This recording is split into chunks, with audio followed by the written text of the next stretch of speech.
C'est un des premiers anges. Il faisait de l'investissement d'ange longtemps avant la création d'Ange Québec. Il a appris à la dure le métier d'investisseur après avoir été entrepreneur, après avoir réussi. Et c'est quelqu'un qui a évangélisé et qui encore aujourd'hui est un modèle pour beaucoup d'entre nous. Michel Brûlé, entrepreneur à succès qui a vendu plusieurs entreprises, qui est vice-président du conseil chez Ange Québec et qui est aussi l'ange de l'année de la NACO, la National Angel Capital Organization cette année. Monsieur Brûlé, s'il vous plaît.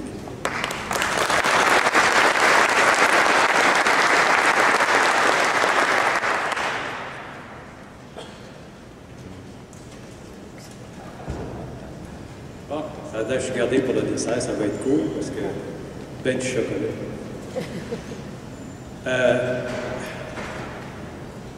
Moi, ce que je voudrais vous passer, c'est un message plus spécifiquement aux entrepreneurs. Alors, les autres personnes peuvent regarder ailleurs.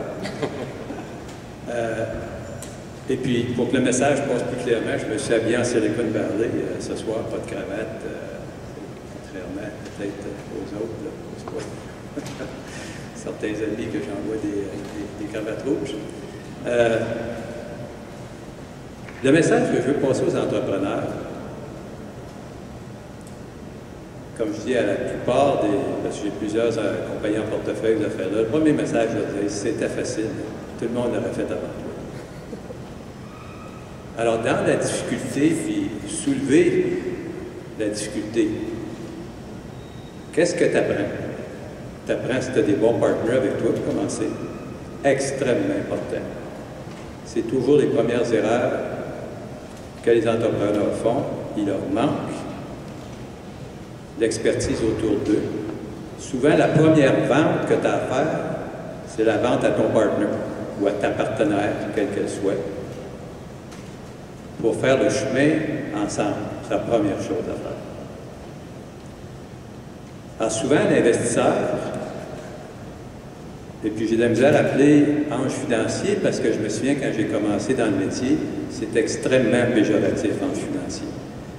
Parce qu'ange financier équivalait à dire jovialisme, qui n'est pas dans mon vocabulaire quelque chose de tellement positif quand tu essaies de faire un métier sérieux avec une démarche sérieuse. Family, friends and fools. J'ai vu plus de fools que d'autres choses. Et puis quand est-ce que ça se concrétisait, ce que je viens de dire pour l'entrepreneur?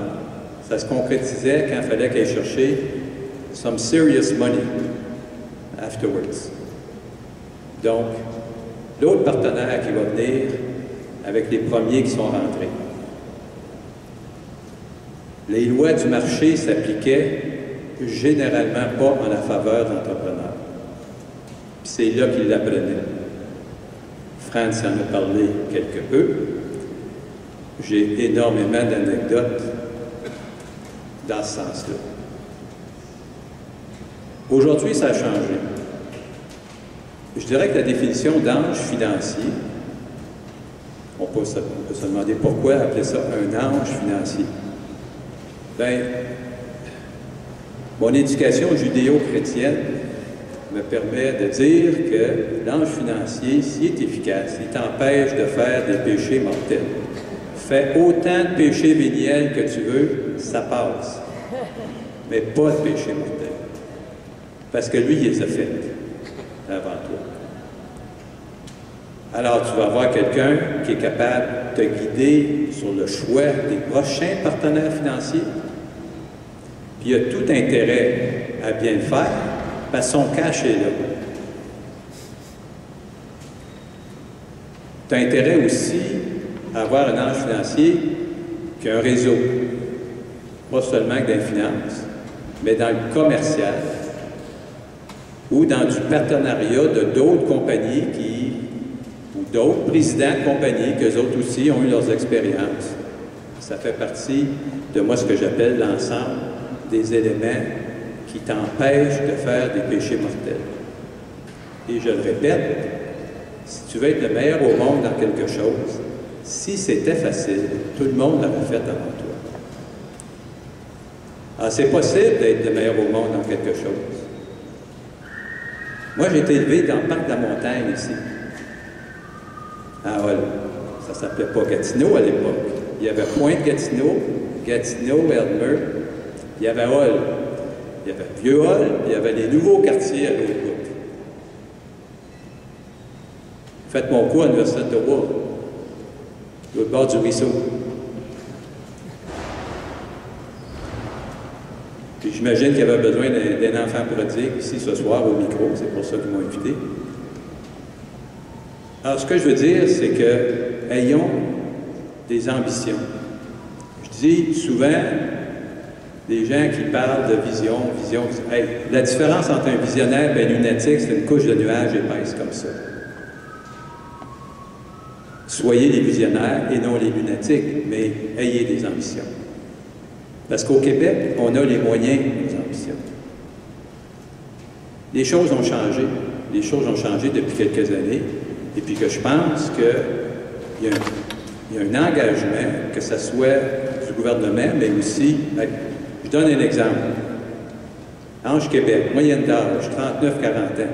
Il y a 85 membres d'Ange Québec, c'est tous des millionnaires. Tu n'as pas le choix, si tu n'es pas millionnaire, tu ne peux pas être dans Ange Québec. C'est impossible. Alors, c'est des gens qui ont été 2 ou 3 compagnies d'affilée et puis qui ont le désir, parce qu'ils aiment la business, d'avoir des entrepreneurs qui réussissent. Il n'y a rien de plus fun que de vaincre l'adversité. Puis d'être avec des gens qui ont encore ce désir-là. Et moi, je vous dis, je ne veux plus rien savoir des opérations. J'ai donné, je ne veux plus rien savoir de ça. Mais quand j'en rencontre un bon groupe d'entrepreneurs puis qui veulent, ben moi, je vais m'arranger pour qu'ils peuvent. C'est ça mon message. Bonsoir.